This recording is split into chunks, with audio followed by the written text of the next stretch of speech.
Thank you. Now, it's been over a month since reports emerged that hardline Syrian rebels had captured the town of Adra outside Damascus. Dozens of civilians were allegedly slaughtered and thousands displaced. The rebels still occupy key parts of the town, making it hard to verify information coming from there. Maria Finoshna and her crew were the first foreign journalists to make it inside and to speak to the survivors.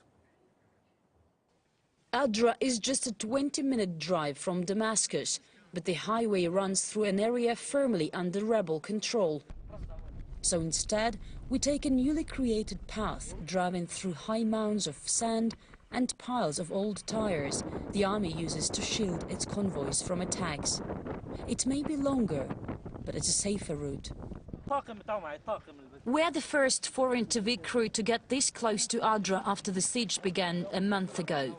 It's still not clear exactly what happened in this industrial city last December. Back then, reports emerged of numerous killings and violence after Adra was attacked by militants belonging to Al-Qaeda-linked groups and the Free Syrian Army. They stormed into the city and they kept the civilians in their buildings, using them as human shields, which made our mission very difficult. This is why it takes so long. We want to avoid civilian losses.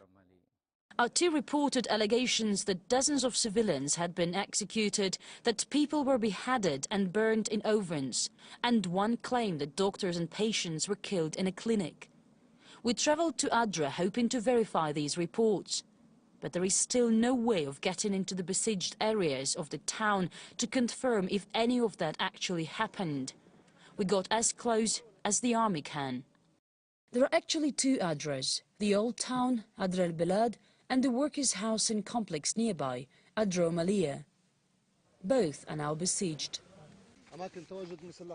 We made these embankments here to separate Adra al-Balad and Adra Maliyah, and to prevent the militants uniting. These corridors go all around the besieged cities, with the army watching the area day and night. This is one of the checkpoints of the Syrian army. Behind this wall is territory held by militants, and these soldiers' strategy and mission right now is just to watch this area and to shoot if they see the enemy approaching. And this is actually all they can do.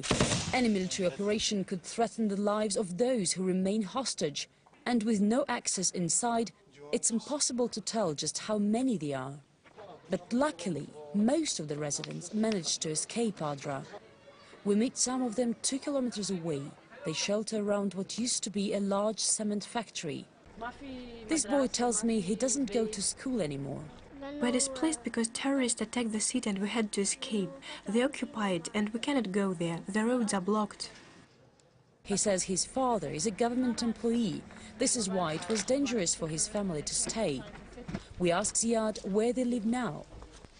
Ziad's mother appeared from the darkness of a room barely 10 square meters in size. Everything what is happening is wrong. There was no need for any of this. See where we are now, what degree we have reached now. It's a question that many here are asking. These children haven't seen their mother for a month already. Seriously ill, she couldn't get her medicine due to the siege. With her condition deteriorating, she was sent to a hospital far from her family. We were living in peace, and now where are we? I wish peace would come back to all of Syria.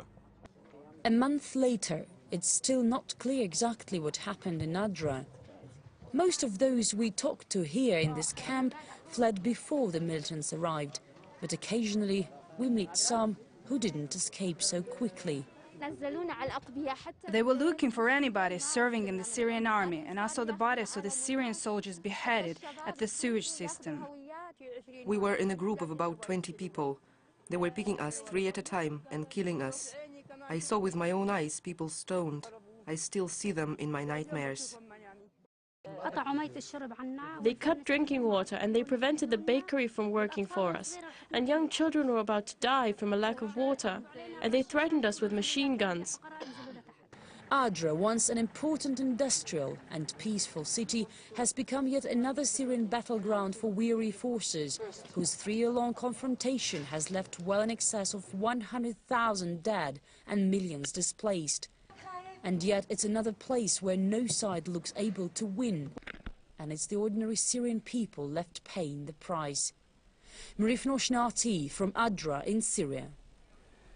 Meantime, the Syrian foreign minister says the government will not be negotiating now directly with the opposition at the next round of peace talks in Geneva, due to start a week from now. That decision was made after US Secretary of State John Kerry insisted that President Assad must be excluded from the transitional government. Let's get more reaction about this. Political activist Ammar Waqqaf is a member of the Syrian Social Club, a pro-government group, is joining us on the line now.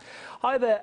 The Syrian government delegation then demanding an apology, indeed, as well, from John Kerry because of his statements. Is that likely to happen?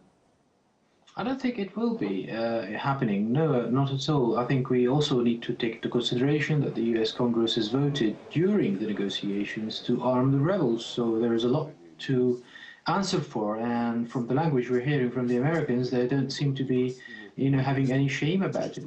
It's all one-sided, though. Shouldn't the Syrian government be trying to achieve more dialogue with the rebels and be more willing to appease here, or not? Well, I think they're trying, but who are they going to negotiate with? They went into Geneva, I think, with good faith. Since the very moment it was announced, actually, the idea that is like 6 or 7 months ago, the Syrian government said that they would be attending. However, those people with whom they sat, they don't even represent the umbrella that they came under, which is the Syrian National Coalition, which was split in half, really, about attending, let alone negotiating on the long term with the Syrian government. So I think the Syrian government is desperately trying to see someone and to negotiate with someone who can, want to achieve want to achieve a sort of political solution, and be relevant on the ground, and actually can have some powers to, hold to their word and to their agreement. And the general consensus, of course, was that Geneva 2 was very disappointing, no matter how much you gloss over it. Russia now says more rebel factions should be involved in the next negotiations. To what extent did the opposition delegation in Geneva 2 represent the many opponents of President Assad? I don't think they represent much, really, despite the hoo-ha and 140 sort of 130 or 40 states that have recognized it. It seems that very few Syrians are yet to recognize it, actually. And even when they proposed this paper for Homs, and they said, well, let's start with some humanitarian issues here and then break the siege over there, everyone thought that they had thought about Homs instead of Aleppo, which the Syrian governmental delegation had proposed previously. That was because they had some control over Homs. But little did we know that, the second day, a commander from Homs came out publicly and said, no, these people do not actually represent us, and we're not going to listen to what they have, and if there are any, humanitarian convoys that are coming in, we're going to shoot at them. Apparently, so I heard. So they really do not represent much. You have to also think about the other spectrum of the Syrian political opposition, and indeed the rebel commanders on the ground who have control on the ground, and who, hopefully, if they agree to something, they can stick to it. And what about that threat from Washington that it would use force if Syria failed to get rid of its chemical stockpiles by this summer? Of course, we're the year's disappearing quick. January's already gone. February's shortly going to be gone through as well by the time we get to the next meeting. It's really going to ramp up the pressure, isn't it? Well, it is, but there are some physical reasons why this is happening. I know from friends and family that whoever travels along that route between Damascus and Homs, either northwards or southwards, there are certain segments of the road where they have to drive closer to like 100 miles an hour or 160 kilometers an hour because of fear of sniper shots from moderate opposition. So if you want to move military-grade equipment and vehicles along that route, they have to be moved, much slower than that, and they would be vulnerable, especially if they're carrying, a chemical warfare material. They would be vulnerable to become shot at and cause a disaster.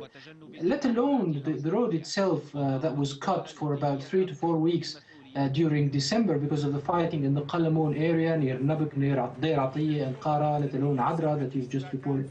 And and not even Damascus could get their fuel for the winter, for their vehicles, the food for the people, and all the goods that are necessary for the military authorities to feel safe to move such a hazardous equipment and material northwards. So the language that was used again by the Americans, okay, they might have, to be fair, they might have some grounds to question whether the Syrian government is really sticking to its word or not. You know, there is a bit of trust to be built here, definitely.